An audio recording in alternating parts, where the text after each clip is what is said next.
तो दोस्तों आज हो गया 8 अक्टूबर 2021। बिहार समेत देश दुनिया की बड़ी होता समाचार लेके आए सिर्फ आपकी। चलिए फाफर खबर शुरू करते हैं। उससे पहले चैनल को अब तक सब्सक्राइब ना किया हो तो फाफर चैनल को सब्सक्राइब कर दे, लाइक कर दे, शेयर कर दें ताकि इसी तरह की खबर आप हर रोज़ देख सकें। चलिए शुरू करते हैं आज की पहली बड़ी खबर। लखीमपुर खीरी हिंसा को लेकर सुप्रीम कोर्ट की ओर से रिपोर्ट मांगे जाने के बाद यूपी पुलिस हरकत में आ गई है। पुलिस ने केंद्रीय मंत्री अजय मिश्रा के घर पर नोटिस चिपका दिया है और उनके बेटे को 8 अक्टूबर यानी आज सुबह 10 बजे पेश होने का आदेश दिया है। इस बीच पुलिस ने बताया है कि 2 अन्य आरोपियों लवकुश और आशीष पांडे को गिरफ्तार कर लिया गया है। आपको बता दें कि रविवार को हिंसा में 4 किसानों सहित 8 लोगों की मौत के मामले में गृह राज्य मंत्री के बेटे आशीष का नाम मुख्य आरोपी के तौर पर दर्ज है। किसानों की शिकायत पर आशीष के खिलाफ नामजद मुकदमा दर्ज होने के बाद अभी तक पुलिस ने चुप्पी साध रखी थी। हालांकि गुरुवार को सुप्रीम कोर्ट ने इस मामले पर एक जनहित याचिका की सुनवाई करते हुए यूपी पुलिस से रिपोर्ट मांग की है। दूसरी बड़ी खबर, आर्यन खान, अरबाज मर्चेंट और मुरमुन धमेचा की एनसीबी कस्टडी को लेकर सुनवाई पूरी हो चुकी है। आपको बता दें कि मुंबई की अदालत ने आर्यन खान समेत 8 लोगों को 14 दिनों की न्यायिक हिरासत में भेजने का फैसला लिया है। कोर्ट ने कहा है कि एनसीबी को पड़ताल के लिए काफ़ी मौका और समय दिया जा चुका है, इसलिए अब इन्हें न्यायिक हिरासत में भेजा जा रहा है। कोर्ट का कहना है कि अभी इस मामले में स्पेशल एनडीपीएस कोर्ट आगे की सुनवाई करेगा। तीसरी बड़ी खबर, पश्चिम बंगाल के राज्यपाल जगदीप धनखड़ ने परंपरा से हटकर मुख्यमंत्री ममता बनर्जी को गुरुवार को विधानसभा सदस्यता की शपथ दिलाई। आपको बता दें कि ममता बनर्जी ने 58,835 मतों के अंतर से भवानीपुर सीट पर जीत दर्ज की, जो इस सीट के लिए एक कीर्तिमान है। उन्होंने बंगाली भाषा में शपथ ली। मार्च अप्रैल में हुए विधानसभा चुनाव में ममता बनर्जी को भारतीय जनता पार्टी के उम्मीदवार शुभेंदु अधिकारी ने हराया था। आपको बता दें कि ममता बनर्जी के शपथ लेने के बाद नवनिर्वाचित विधायकों जिसमें जाकिर हुसैन और अमीरुल इस्लाम ने भी विधानसभा सदस्यता की शपथ ली। चौथी बड़ी खबर, भारतीय रेलवे ने कोविड गाइडलाइंस को 6 महीने के लिए बढ़ाया। मास्क नहीं पहनने पर 500 रुपये तक जुर्माना। जी हाँ, आपको बता दें कि कोरोना संक्रमण देश में कम ज़रूर हो गया है, लेकिन अभी ये पूरी तरह से ख़त्म नहीं हुआ है। वायरस के दोबारा फैलने की आशंका कायम है। इसी को देखते हुए रेल मंत्रालय ने कोविड-19 गाइडलाइंस को अगले 6 महीने या फिर अगले आदेश तक बढ़ा दिया है। आपको बता दें कि रेल मंत्रालय ने आदेश में ये भी कहा है कि ट्रेन में सफ़र के दौरान और रेलवे परिसर में मास्क नहीं पहनने पर 500 रुपये का जुर्माना लगाया जा सकता है। पांचवी बड़ी खबर, समाजवादी पार्टी के अध्यक्ष अखिलेश यादव ने कहा है कि लखीमपुर खीरी मामले की न्यायिक जांच सिटिंग जज से हो तभी पीड़ित किसान परिवारों को न्याय मिलेगा। उन्होंने कहा कि एफआईआर के बाद भी अभी तक गिरफ्तारी क्यों नहीं हुई और केंद्रीय गृह राज्य मंत्री अपने पद से इस्तीफा क्यों नहीं दे देते। क्या उनके पद पर रहते हुए पीड़ित किसान परिवारों को न्याय मिलेगा। अखिलेश यादव ने गुरुवार को लखीमपुर खीरी से रवाना होने से पहले अपने आवास के बाहर मीडिया से बातचीत में ये बातें कहीं। उन्होंने कहा कि भाजपा सरकार से न्याय की उम्मीद नहीं है। भाजपा सरकार की कथनी करनी में बहुत अंतर है।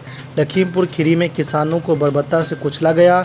ये घटना किसानों के प्रति भाजपा सरकार के रवैये को दर्शाती है। छठी बड़ी खबर, केंद्र सरकार द्वारा पारित तीनों कृषि कानून के विरोध में भारतीय किसान यूनियन के कार्यकर्ता गुरुवार को भी धरने पर डटे रहे। वहीं दोपहर में धरना स्थल पर पहुंचे भारतीय किसान यूनियन के राष्ट्रीय प्रवक्ता राकेश टिकैत ने कहा कि लखीमपुर खीरी में जानबूझकर गाड़ियों से कुचलकर किसानों की हत्या की गई और पूरी घटना के चश्मदीद खुद पुलिस है। पुलिस को निष्पक्ष कार्रवाई करनी होगी, अन्यथा किसान अपना आंदोलन उग्र करेंगे। उन्होंने कहा कि किसानों की समस्या का समाधान सरकार से बातचीत से ही निकल सकेगा। वो बार बार सरकार से बातचीत के लिए कह रहे हैं, लेकिन सरकार बातचीत को तैयार नहीं हो रही है। सातवीं बड़ी खबर, TV9 भारतवर्ष के कार्यक्रम सत्ता सम्मेलन में शामिल हुए AIMM चीफ असदुद्दीन ओवैसी ने कहा है कि यूपी में अगर बीजेपी को हराना है तो सबको साथ आना होगा। साथ ही अखिलेश यादव को मुख्यमंत्री बनाने पर कहा है कि अभी आकर बात करें। ओवैसी ने पूछा है कि हम बीजेपी का काम आसान कैसे करते हैं। क्या कल लखीमपुर खीरी में घटना मेरी वजह से हुई? दरअसल जब बाकी पार्टियां हारती है तो मुझे बीजेपी की तरफ से बता देते हैं। एसपी और बीएसपी मिलकर भी नहीं जीत पाई। इन्हें गुरूर है और इसलिए वो अपनी कमजोरियों को दूर नहीं करना चाहते हैं। सबसे पहले तो मैं चीफ मिनिस्टर साहब का शुक्रिया अदा करता हूं कि उन्होंने हमारे मुतालबे पर CBCID की इंक्वायरी का ऐलान किया मौकूफ़ा जायदाद पर, ज़मीन पर। और दूसरी बात ये कहूँगा कि चीफ मिनिस्टर साहब और म्युनिसिपल एडमिनिस्ट्रेशन मिनिस्टर साहब ने तफसीली तौर पे तरक्याती सरगर्मियाँ जो अंजाम दी जा रही हैं इस पर रोशनी डाली। न सिर्फ रोशनी डाली बल्कि उन्होंने पूरी तफसीलात के साथ नोट भी यहाँ पे रखा और अगर देखा जाए तो 60 पेज का नोट है, जिससे खुद साफ जाहिर होता है कि किस तरीके से तरक्याती सरगर्मियाँ अंजाम दी जा रही हैं, जिसके लिए मैं हुकूमत को मुबारकबाद देता हूँ, इसलिए कि काफ़ी काम हो रहा है।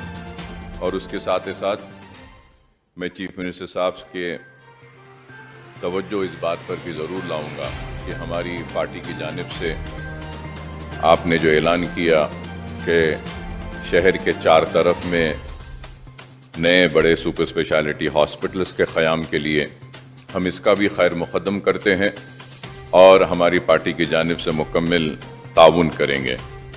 और ये भी कहूँगा कि हमने उस्मानिया हॉस्पिटल के ताल्लुक़ से कहा, चीफ मिनिस्टर साहब ने कहा कि वो मीटिंग ले रहे हैं और इस मीटिंग में उस ताल्लुक़ से भी ज़रूर बातचीत करेंगे, मगर मैं फिर से मुतालबा करूँगा कि उस्मानिया हॉस्पिटल को भी ले लीजिए। उसमें तामीर के लिए हमारे पार्टी का एक स्टैंड है जो आम हो चुका है और हमने वो उस ताल्लुक़ से भी पुराने शहर के लोगों को काफ़ी सहूलत होगी।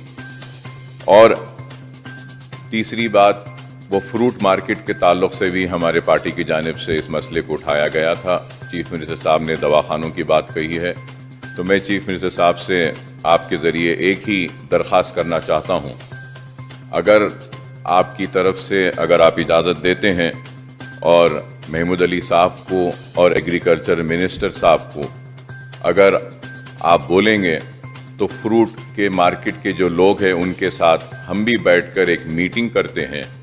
और वफ़ की 2 ज़मीनें हैं, वफ़ की एक इंटरनेशनल एयरपोर्ट के पास 16 एकड़ ज़मीन है मामिट-पल्ली में सर्वे नंबर 19 पर। अगर वो फ्रूट मार्केट को वहाँ पे मुंतकिल किया जाता है तो वो फ्रूट वेंडर्स वक्फ बोर्ड के किराएदार बनने के लिए भी राज़ी हैं और फ्रूट मार्केट का जो परसेंटेज होता है वो डेवलपमेंट का, वो चार्जेस जो भी है वो मार्केट ले सकते हैं। उसमें से कुछ अगर परसेंटेज वक्फ बोर्ड को भी अगर दे देते हैं तो वो मेंटेनेंस भी आप ही एग्रीकल्चर डिपार्टमेंट की जानिब से कर सकते हैं। बहरहाल उसमें कई चीज़ें हैं, अगर आप इजाज़त देते हैं तो बैठकर एक मीटिंग कर इस मसले की एकसोई की जा सकती है। अगर आप इसके लिए मंजूरी देते हैं तो मैं समझता हूं कि 16 एकड़ वक्फ की ज़मीन का भी तहफ़्फ़ुज़ हो जाएगा, वक्फ बोर्ड को भी उसका किराया अच्छा आएगा और फ्रूट वेंडर्स का भी मसला हल हो जाएगा। और मैं यहाँ खड़े होकर जिम्मेदारी के साथ ये कहता हूँ कि हम उन फ्रूट वेंडर्स को वहाँ से खाली कराकर दूसरी जगह ले जाने की जिम्मेदारी हमारी है, ताकि वहाँ पे एक अच्छा सा अच्छा हॉस्पिटल बने।